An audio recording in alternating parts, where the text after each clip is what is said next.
apparently. So thank you all for joining us. The initial question was, what was your first job and what did you spend your money on? And that leads us to the opening discussion that we're going to have tonight of a stimulus check. I know this is something that we received, many of us received, how long ago was that now? January, February, March, April 15th. I think it was right around the time we got we're supposed to have our taxes filed by. So almost 4 months? Something like that. Anyways, 4 months ago. Wow. That's weird. Do you even remember what you spent it on? That's something to think about. Many people got their stimulus check. You got $1,200 a person plus $500 for every child. Mm-hmm. And so those were...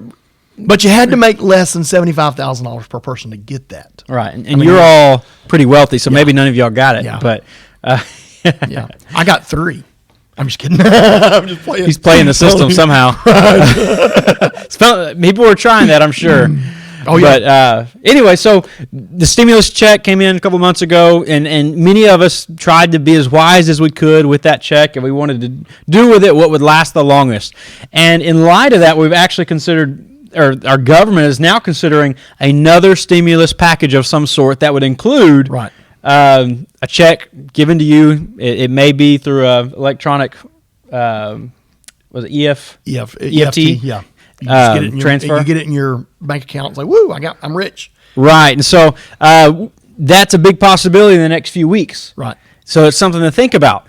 But considering our world, and recently in the past month, there's an organization called World Economic Forum. Mm-hmm. And this is a group that's been around for 50 years. They've been meeting every year, and they discuss the setting of the world economically. Yeah. But now they're reaching beyond economics and even into our entire life. Yeah, really. They're looking at social causes. It started out just as a response to the end of World War II, trying to make the nations work together financially to benefit everybody that was around the world. Right. And obviously that's a great agenda and a great cause. But as time went by, much of the World Economic Forum's participants were globalists, socialists. Right. And that began to turn that good cause into a socialist cause. But it's still always based on good intentions. Good intentions. They house it in good intentions. Right. This is to help everyone, to do good for humanity in general. Exactly. Inequality must be dampened.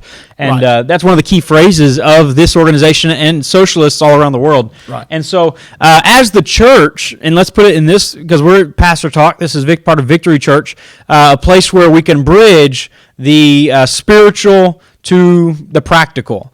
And so the spiritual aspect is we're the church, and we have to be effective in our ministry to the world. Right. We have to. And our goal is a heavenly kingdom, so beyond where we're at now. So in light of balancing, we want to minister to people, but also we've got some global changes that are coming in our world. How are we best suited to minister in these changes?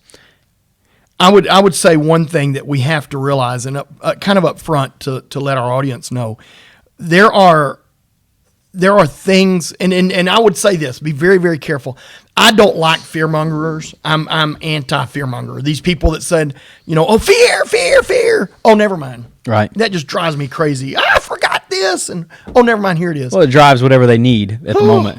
It makes me a nervous wreck too, I mean, the small things. But then, of course, that fear-mongering really, and unfortunately, and I'm talking as a pastor, unfortunately, that has been used in the church. Right. This, get in the church, God's coming back tomorrow, and hell is hot. And that is obviously the truth. Maybe not God's coming back tomorrow, but hell's hot and heaven's awesome. But it's like crying wolf all the time. People eventually quit listening. So I think neither one of us are using fear-mongering. No. It's not a tactic. It's an obvious, I'm against that. But I do think that it's like a hurricane coming or COVID coming. Back in February, I started telling the church, hey guys, get ready, changes are coming. And most people were kind of like it was in one ear and out the other. I had people come to me like, what are you talking about? And actually thought that I was a weirdo, which, hey, justifiably maybe. But slightly. I had people I've had probably a dozen or more people, maybe more than, actually probably more than that, text, call, email. Mm-hmm. I'm sorry, one of them was like, I'm sorry, I thought you was a weirdo. Right. But then they come back and says, oh, an apology, you were right. Well, that's kind of what we're talking about tonight. It's not fear-mongering when it's forecast and everybody's seeing it coming. Right. It's not fear-mongering. Mm-hmm. I would say this, and I said it last week on Pastor Talks. There's some key indicators that you can look at and tell a lot of people are thinking something's coming. Right. So it's not just World Economic Forum. It's not just the news, but it's gut feelings. Yeah. It's a broad spectrum of society. Gold went up again today, like, I forgot what it was, $40. Silver went up like $1.75. Gun purchases are way high. So a lot of anxiety. That's basically what that indicates. A lot of anxiety, a lot of fear. The VIX, which is, forgot what the VIX stands for, the VIX index. Mm-hmm. It's an index that charts the fear factor in investors. I don't know if I can. The markets always reflect. Yes. Mm-hmm. And so that is one of those things that it's VIX index or chart. There you go. So the VIX is one of those things. That's a day. Go back up. Go to 6 month or year to date. What? One more to the right there. And you can see how it spiked during the initial phases. Yeah. And so the VIX goes up and down. The VIX chart goes up and down based on how anxious people are. 2008 was the housing crisis. Right. Mm-hmm. And that's unfortunately that's all as far back as they go is about 7 or 8 years, 10 years, something like that. No, it looks like I'm wrong. Looks like about 2004. Yeah. So 16 years. So, but the VIX is elevated. Everything is it's just one of those things where we see things are going, well, as has been said at our church, I'm going to say it here. I forgot the guy's name. He coined it. He said, never waste a crisis. And that's what's going on. The socialist, the globalist, which you would be surprised at how many people are globalist and who they are. Mm-hmm. It's just crazy. The Hunt brothers and Soros, that's the big names, but there's a lot of people that are socialist, globalist. Even most of our presidents in the past have been globalist. Right. Only, in fact, since, and I can't remember exactly, but I believe since Ronald Reagan, every president since has been a globalist. Right. They want everybody to come along to get outsource together. Everything, right. Allow our dependence on everybody else, and that would bring the expectation of war or the causes of war, bring it down. Right. Same thing with religion, money, dependence. Those things. It brings the likelihood of war way down, or that's their design. They don't consider. They don't think that there are people that are just sinners, and they just want to fight. But so they try to figure out ways to eliminate war, eliminate global conflict, and so that's the motive of globalist. And then socialism is again on another level, but offshoot of that same mindset, and that is the idea. Conceived by Karl Marx that from your ability to my need, it's a transfer of wealth, which is basically stealing. So those things are all in our economy, all through our world right now. And I know I'm speaking kind of on a boring topic. People are like, I want something exciting. Believe me, the day will come when this will be the most exciting thing you'll ever want to hear.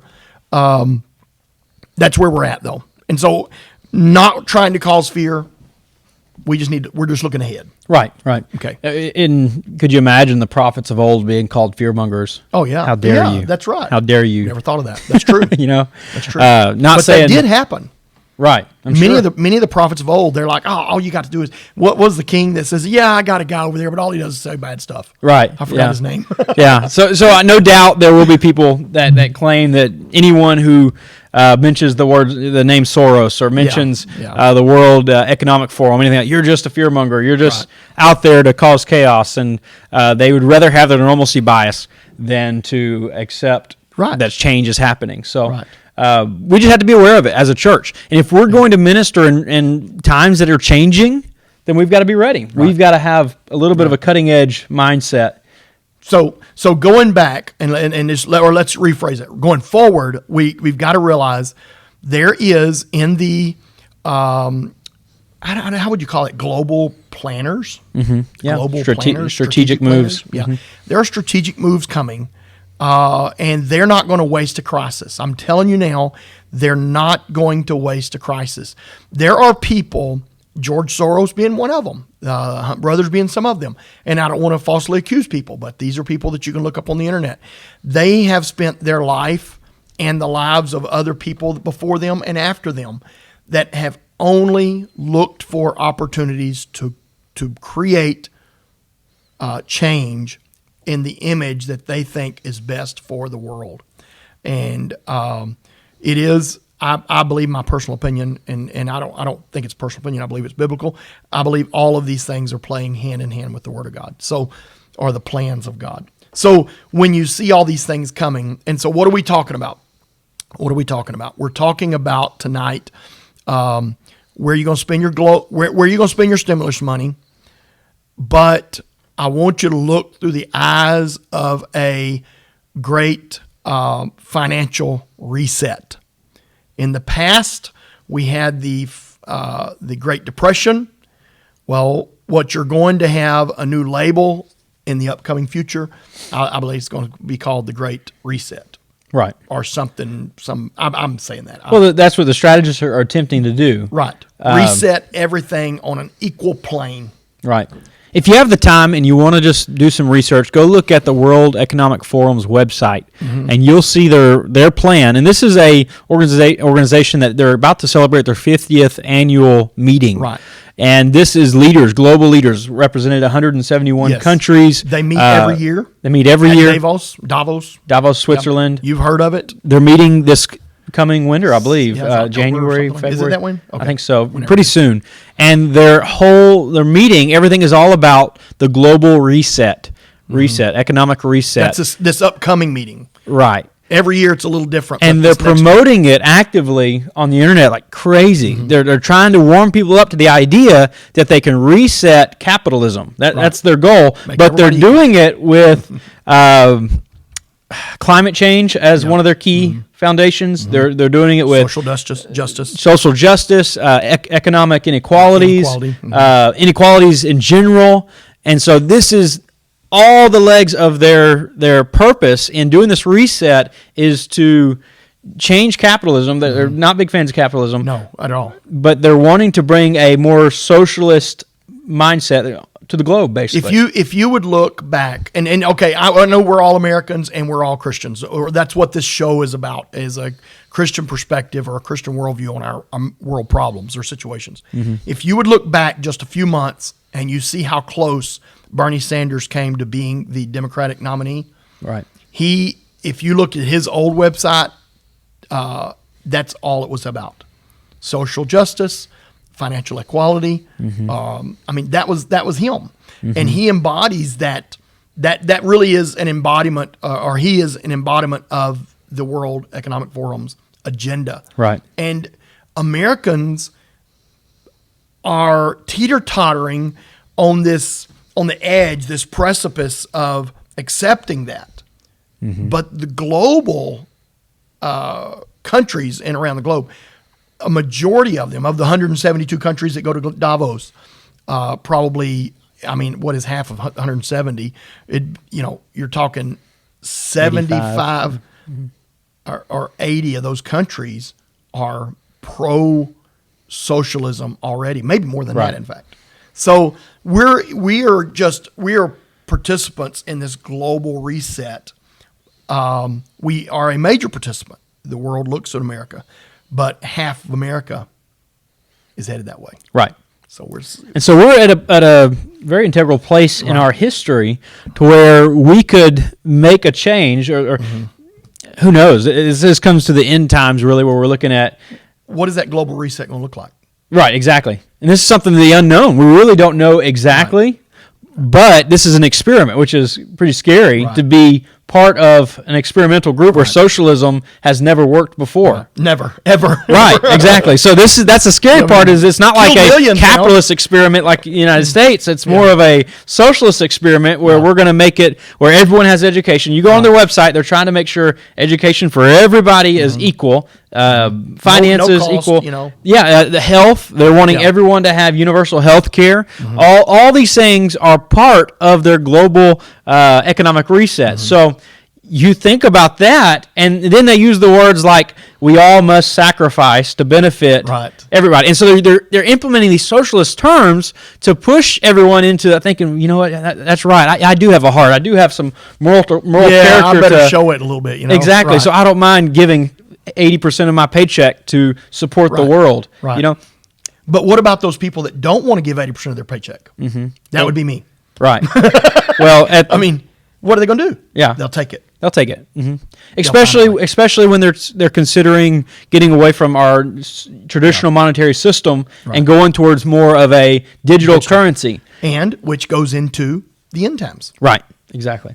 So this is where we're at. So now, when you think of spend your money, stimulus check, $1,200. If you're a family, you've got 24 plus 500 per child. So, are we going to go like we did when we were 13, 14, 15 years old and go buy the candy and go buy the clothes and just splurge? Yeah.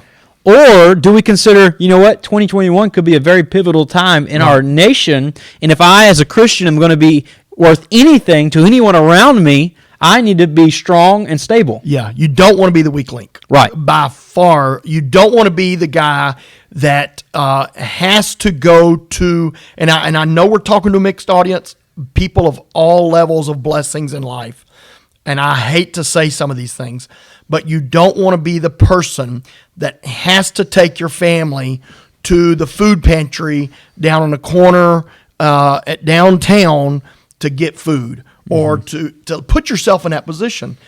You can see ahead, you can look ahead and make changes that it's not going to ensure that you're not in that position, but it will help you not be in that position. And this is a great moment where most people who have any kind of TV show, they say, all right, pull out your checkbooks because we're going to send you a package in the mail. It's a training series for only $99.99. And you keep the other $200. But we're going to teach you how to spend that money. We're not doing that at all. No. But that'd be hilarious.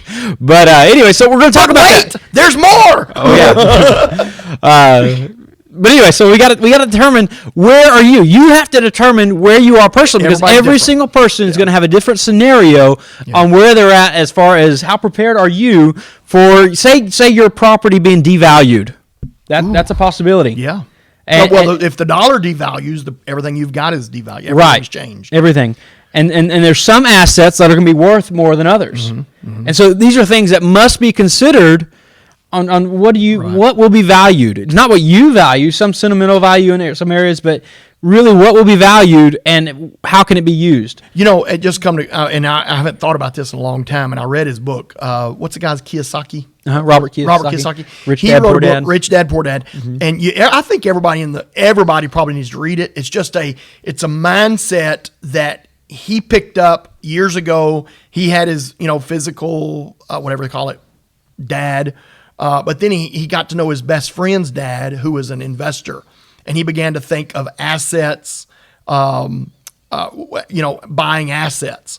And I think when you began to talk about spending money, that's really what it comes down to. Rich Dad, Poor Dad's a great book, and it just basically explains when you buy things, you're either buying a asset or a deficit, or a debt. Like for instance, I bought a truck recently, and I don't feel bad about it because I needed a truck and mine was old and all that kind of stuff. So anyway, I bought a truck, and it's actually a debt to me. It's not an asset. I mean, if I was using it for work, making money with it, it would be one thing, but I'm not.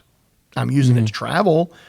Maybe that is for me. But my point is, everything we buy is going to influence our future or not. Right. And if it or positive and negative as well. So I think that with the knowledge that a financial reset is coming, because the World Economic Forum is pushing it, and most leaders, I thought about this a while ago. Did you know, just sidebar, side topic, note, whatever, did you realize that the leaders of France, Germany, hang on one second, there's like 5 of them in Europe, they have no children. Yeah. And they're the ones that are pushing the economic reset. That's crazy. They have nothing. They don't have to worry about their children. It's absolutely phenomenal that we have elected people that have no, what do they call that, vested interest in the future. Right. They're not having children.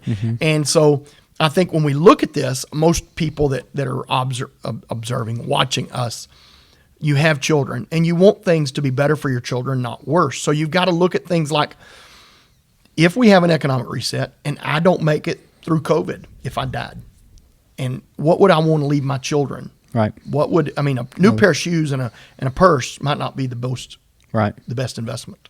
I don't know. I mean, it might be for some of you guys, but to me, I think I want to invest in things that I want to spend my stimulus check on things that mattered. Things that. Right. And, all right, so let's do a scenario. I'm fixing to get off on a tribulation. Let's just do a scenario. We'll start from good, better, best. Let's think about those kind of things. Let's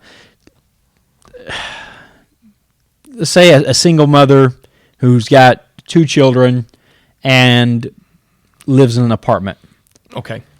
What is something that she can do to help make herself and her family better off? Say with stimulus check. Okay, so let's put this on levels of need. There is a hierarchy of needs, and different psychologically, but there is also a level of needs for our lives. You asked the question the other day, if you were stuck in a box for 3 days, what would you need? And I'm thinking, well, I want air and I want water, but that is a primal need. Right. Air, water, food. We take it for granted clothing. so often, especially in America. Right. And then there's those things that add to that, which is, I would say comfort or creature comforts, things that bring pleasure to our primary needs. And that is relationships, which is very important. People don't realize how important relationships are. If you lose them, then Well, that may be a primal need. It is psychologically. It is. Yeah, it is. But then there's things that you can add to that. And I think for like the scenario he was saying, the single mother in an apartment with 2 kids.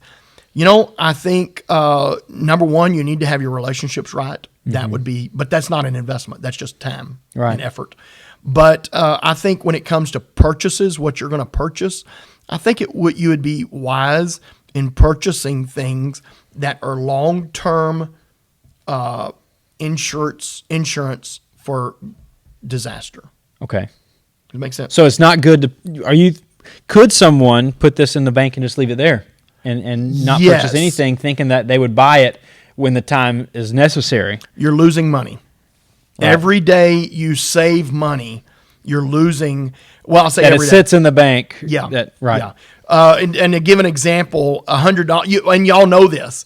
What you could buy with $100 30 years ago won't buy that now. Well, the product, I'm sitting on a chair, and then let's just say this chair cost $100 30 years ago. Well, now this chair cost $150. Has the chair lost its value? It's still the same chair made of the same product. No, the dollar has lost its value. On average, what they say is 3% a year on average. And for those of you that are drawing Social Security, that's where that COLA, that cost of living raise comes in. They give you 3%, or actually they don't give you 3%. They give you 1%. That's why it's harder to live today than it was 10 years ago, because you're 10% poorer. But that is where that's where you lose money, is saving or sitting on money. So again, you buying things. Assets. Exactly. Not liabilities. Do not buy liabilities with your stimulus check. Now, let me go back. I'm a pastor. I forget this stuff. And I don't know why I did this. First of all, honor God. Honor God, yeah. Simple as that. Honor God, and He'll honor you. And I believe that He'll take care of you. I have a lot of stories about that, and I don't want to get into it. But, yeah, honor God. Just give Him your 10%. And I think that is the first thing. Second thing, let's go. Now we can go forward. Purchasing things that are not going to lose value is primary. Right. Purchasing things that you can use in an unknown future is the third thing. Right. So, well, some things are unknown, but some things are just known. It's absolutely that we can't say the whole future is unknowable. We don't know what we're going because to there's always some kind of consistency right. that there will be storms, there will be issues coming up. That you will need food one day. You will need certain things that many people, as a whole, waited to go get toilet paper. That's right. Till they all did it together. That's right. So everybody went to get toilet paper the same day. Right. Yeah. So there's things we can do, and there's some things that are known. And if you're watching this, what you could do is just think back 4 months ago. Is it 4 months ago or 6 months ago? 6 months ago now, I believe. I mean, that's crazy. 6 months ago, look back and think, what was I missing? And what could I not find? Well, toilet paper. Buy you an extra set of toilet paper. And I'm talking about, you don't have to buy the best. You know, I want Charmin triple ply, 300 sheets per roll. Buy a box of cheap toilet paper and put it somewhere. Don't put it in the attic. It'll disintegrate. Put it somewhere where it's out of sight, out of mind. Buy some a water filter. We think so highly. We don't even think. You know those Berkey, or what's it called? Berkey. You can't find them anywhere. Really? Yeah, they're hard. People can't buy them. They're just selling out. Hold on to your Berkey. And that's just another sign, just like the stock market, there's certain items that people prepare when there's fear or when there's some kind of anxiety on a global scale. People go out and buy certain things, and that's one of them, bicycles. And that might be because more people are wanting to be healthy. But it's also they want transportation in case things happen. You cannot. It's so hard to find a mountain bike. Wow. Yeah, you go into Academy and they're empty. I mean, I'm obviously using my logic, but I'm also being expressive. Wow. but yeah, that's true. I mean, those things, and I think of, and I'm just going to, I'm using my imagination. I think of some ladies in the church that are single, or maybe single parents or whatever. You know, again, I'm going back. Get that relationship with friends and family right. Make sure you get that right. And then buy things, beans, rice, toilet paper, primal need things that you don't have to, you know, the first sign of trouble, you have nothing and your cupboard's bare. Cupboard is another word for pantry. Pantry is another word for food storage closet. But get those things. Beans and rice. Oh, and by the way, if you're going to buy beans and rice, believe me, you do not want them raw. Get you some salt and some seasoning. Just go get you some seasoning. It doesn't go bad. It's in sealed containers. Got a plastic thing on top of it. Don't open them all when you get them. You'll use it eventually. Yeah, another one. You know, by the way, and this is a situation we're in right now. You know, buying a handgun or something to protect yourself, because if the raving crazy mob gets out. You know, it could be bad, but I don't. Do we see that coming? Well, we have seen it in some cities, and that's what the reality is. It's happened in some places, not in College Station. If you're in this area, we're pretty immune to a lot of that. Yeah. But there are some cities around our nation right now that people are in fear that raging mobs will come. Yeah. So you can't discount that at all. Right. And I would say if you are the single mom, or you are that person who you don't understand all the ins and outs of preparedness that some of these preppers do, especially if you go to our church, find some of these men in our church that you know who they are. You probably know a lot about guns. Oh yeah, you know. They would love to help you out. They'd love to take you to the range, Absolutely. Get a group together. Absolutely. Things that just get you prepared. Let me throw this out there. It just kind of stuff comes to my mind. I want to make sure we understand. Good. There are people that have existed in my life that says, well, God, God's going to come before then, or God's going to take care of me. The Bible says, and I believe it's Proverbs. In fact, I know it's Proverbs chapter 6. Consider the ant. Look at that ant. He prepares for the winter. Well, we as a country and as a world, I believe we're going into like a winter, and we better look at that and say, wait a second, I've got to. And some might say, well, pre-tribulation, mid-tribulation, post-tribulation, and I'm not expert eschatologist, but I did study that and have taught on it and can pull up notes, maybe not right now, but I can pull up notes to say that I personally am at least a mid-tribulation person. I believe that we're going to go through some of the tribulation because of what Scripture says, and it says, these are the saints that come out of great tribulation and a couple things like that. But my point is this. We don't know when God's going to come back. And I do believe that the Word of God says that we do need to prepare our lives. We need to build on rock. We need to, it tells us all these things. We need to plant seeds for growth. That is where we're at. And I think looking forward, I can scare all of you to death, which is not my intent. Or you can just say, you know what? Being that I don't know the future, I think I ought to do something to prepare. Some kind of preparation. And so when I talk about beans and rice and get you some seasoning, that sounds like ludicrous. I mean, we're not used to it. Now I'm talking about when I was a child. Let me not put things in my mind on air because I might be off a little bit. Maybe my mom or somebody can attest to this on here. I think I saw her on here a while ago. Oh yeah. But our elders prior to about 1950, their pantries, their larder or whatever, it was full, and they kept things. They had 20 pounds of beans because that was just the way they lived. They had, pounds of rice and things like that. Maybe not rice, but potatoes. And they knew how to take care of things. That was just the way they lived. And it wasn't this, what is it? Not on demand, but what's it called where the shipping is? Right. What's that called? Same day shipping. I know what you mean, but I can't remember. It's where, we're only going to give the grocery store exactly what they're going to sell tomorrow. Mm-hmm. That's ludicrous. We cannot, with an unknown future, we cannot live like that. And I think that's where we got caught when COVID hit. And I think if you looked ahead and saw, this is where I was short, TP being one of them, get it. Mm-hmm. Beans and rice, get it. Go ahead. All right, so we've got the basics, and I think a lot of our people in our church back in February did go out and prepare, and many of you are still doing good today to the point where you've got things prepared in your home so you could probably live for a couple of months, no problem. Right. So for those of you that have been prepared, you've got the food, you got your staples all good to go.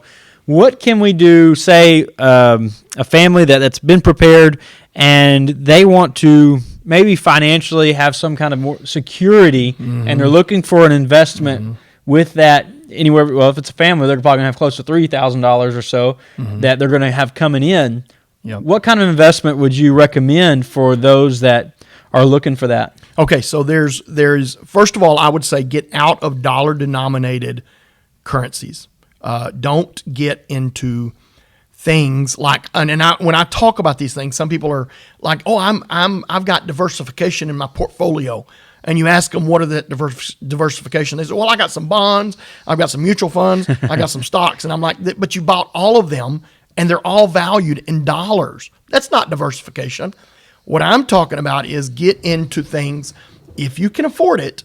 And you can afford it, by the way. You might not buy as much as others, but get into things that have a long intrinsic value. First thing that comes to mind is precious metals. That's just, again, I was like 12 years old and I bought a coin. Right. That's just always been in my mind.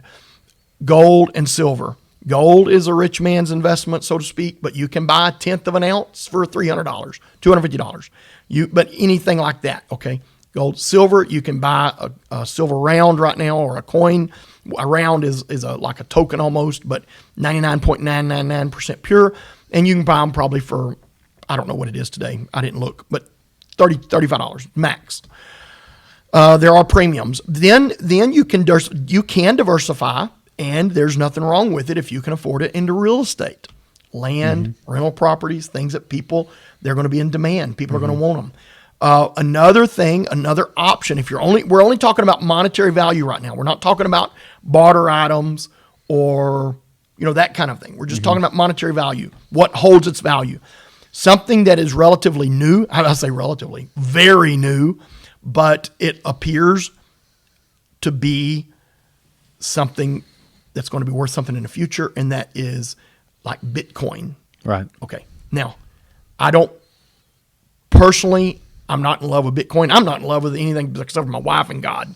But I guess my children too, and grandchildren. But Bitcoin is one of those things that's kind of new on the scene, and it is a store of value. What'd you say? Digital currency. Digital currency that has a store of value that is based not upon any manipulation by a system. And it's worldwide. And every day, millions of more people accept it. Multiple times recently, I've seen people say, I'll take, 2.002 Bitcoins for this book. I'm like, wow, and that 0.002, if you transferred it into dollars, it'd be worth like $40, $30. Right. But so that is valuable products, valuable things that might hold value, most likely will hold value in the future. Then you go into things that you can buy that will have value in the future. Right. And that would be something that, I'll give an example. My wife and I when you was a baby, we were poor, didn't have anything, and we wanted to sit down, but we didn't have anything to sit on. Yeah. I know it sounds crazy, but just buying things that are valuable that you will be able to use long term. I like tools. I think you can use. That's something I really enjoy buying.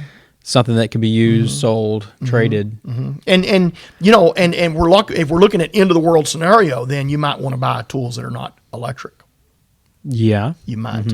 You might. But again, it kind of varies on where your mindset is. Nobody listening to us should run out and say, Brother Castleberry said to buy an all, a handheld all or whatever. I'm not saying that. I'm saying for the single mother with living in an apartment, you probably don't need to worry about buying a shovel right now. You probably need to just invest in a good pantry and maybe, like I said, a pistol. By the way, a pistol is a tool that holds value. Right. I mean, you could have literally, I remember when an old SKS rifle was sold for $75, and now you can't find them for $300, $400. That was just a few years ago. Yeah. 10 years ago, very cheap. $75 when they first started out. Just a basic revolver, you could buy them for $99. Now you can't find them for $300, something like that. Right. So that is things that hold value. Even if you say, well, I could never shoot a man. Well, you trade the bullets. There's an option. So am I missing anything? I'm sure. Yeah. We're all going to be missing things. Yeah. You're never going to be perfectly prepared. No. You're just not. But no, that's the reason why you just really have to trust God. Trust God and be in the church. I think that the church alone, that organization, that network, is going to be one of the greatest helps in times of trouble. If you really believe the Word of God. Right. If you don't, you'll go join the socialist. There are groups out there vying for your time, your attention, and they're wanting you to join their organization. Right. There are groups, everything from patriots to victims. There's just everyone's seeking you to join their cause. And the greatest cause that we can be about right now is the church. And I think that's kingdom. The kingdom. Yeah. And that's forever until God comes back. Right. Not just right now, but being part of the kingdom, being part of a local church. So if you are watching this and you're not part of a local church, you're missing out. Great opportunity to have a network of people who are like-minded, have the same values. Wow. Yeah. It's just... I talked to somebody, and it's been a while back, so I don't even know how many years back, but they were talking about how they were getting their life all kind of organized and things because they saw some things coming too, just like we did. And they was kind of getting things ready, and they were talking about how if anything falls apart, they were asking me, would you please come and help us be a part of our team at our house? And I'm like, no, I don't have time. But that connection with others is very important, right. And you have to have value for yourself. So talk about investing. Investing in your education is very good, or and I'm not talking about everybody don't have to go to college. Formal education. Yeah, I'm not talking about formal education only. If you bought something that I'm a big advocate in buying quality. I always have been. Buy the best you can afford. Buy things that you can afford that's not going to be sitting on the shelf forever, but you can turn around and use later. That brings you knowledge and that you can use. These are things that you're going to have to make your decision on your own. But I think that and this is where you need to realize what's going on. They're giving you a stimulus check. Why? What's it called a stimulus check for? Why is it called a stimulus check? They're wanting to stimulate the economy. They're wanting to stimulate the economy. And what they want you to do is go and blow it on food. I'm talking about, or let me rephrase that, on restaurants and at Walmart on junk. I mean, they don't care where you spend it, just as long as you spend it. What we are saying tonight here is that with the understanding that there is a global reset coming, and I want to express this very clearly, not a fear, I'm not talking about fear. We've got to realize that no nation, no empire lasts forever. They're limited in their length. The economy is under great, great pressure. And I realize, and I'm thankful for these that are trying to prop up our nation and our country and our economy. I'm thankful for them, and I hope they succeed. But if they don't, with the outside pressures around us, the world and inside pressures of socialism is inside right now. With that inside of us, there is some shaking going on that is going to really harm or really hinder our ability to be the same people we are today 10 years from now, 5 years from now. And I think also another step that we could take as far as buying and investing that money, I encourage people to start some kind of business. Man, could you imagine if people would take that $3,000 that they get, say if they have a family, because there are businesses that you can start with $2,000, $3,000 if you have a truck and you can go buy some kind of integral tool that would start a business of some sort and provide some kind of service. Wow. Yeah, when I was younger, makes it recession-proof. Yeah, when I started, when I was younger, and I was stupid, so don't take everything I say for granted. But I mean for as gospel. But I was dumb. But I did start a little business that I did make readies and built fences and did repairs for sheetrock and just replace carpet, stuff like that. And it was an honorable trade. I didn't do it right, but I mean it was. And you can do that, build fences, and I'm talking about hard labor stuff that we're not used to, but. There's things you can do. Gutter systems. So what was it? Somebody the other day bought. I'll have to think about it. Keep going. Right, and you can buy into these, and if they even finance a lot of this stuff, so $3,000 down, and I don't know if you want to put yourself in that kind of debt, but there are opportunities out there for those of you that may be willing to do some of the sweat equity, put the labor into all this stuff, and really actually elevate your family. To another level where you're not dependent on an organization where your political views or even your religious views could be, because we're in a world now to where your religious views could get you fired. Absolutely. We're in that. We're right Actually, there. I've seen it news articles talking about it. And so we're on the edge that if you're not your own boss, then your entire career could be on the edge. I forget exactly. You mentioned that. I want to kind of validate that. I saw just the other day where it was either a college professor or a college administrator, I can't remember, they lost their job because they made a statement on their personal Facebook page or whatever it was, social media page, about one of their beliefs. Right. And they said that belief does not belong here, and they fired them. And it was so that's where we're at. Unless you're gullible, I think that you can just admit that it's not going to get better. It might not get better. I mean, it might not get worse overnight as fast as COVID came. Maybe we're off, and 3 or 4 years from now, we're still sitting here going, well, where's the global reset? I don't know. Maybe we're just kind of sitting out here and hanging out and going, well, I wasted my money on that gold coin. But if anything, your family's better off because of it. Right. You leave a legacy, even if it's 20 years from now. And you haven't lost any money. Right, exactly. And so you've spent your stimulus check, $1,200, let's just say $1,200 or $2,000 or $3,000. Somebody recently told me, and it was I think it was last year. They told me that they got I think it was $5,000 tax refund with all their children and all the things, all these things. $5,000. I mean, you could, you could buy a cash car and have a car paid off. Yeah. By the way, not a bad investment. Not a bad idea. Not a bad investment. Paid for vehicles are beautiful vehicles, no matter how ugly they are. I like that kind of thing. I like real estate. Yeah, you can go to county auctions and buy places very cheap. Homes that tax. You can get a home, you can get a piece of property, and they start lowest bid $1,500 on up. You got to pay the back taxes, but if you have a chunk of cash in your hand, you're able to buy a piece of property that you can go the next day and flip, and you can get into where you have a business doing that. Let me throw this out there, because this is where the money, the weakest person in our system will be the one that is dependent 100% on a check from an employer that is automatically put into their bank. Right.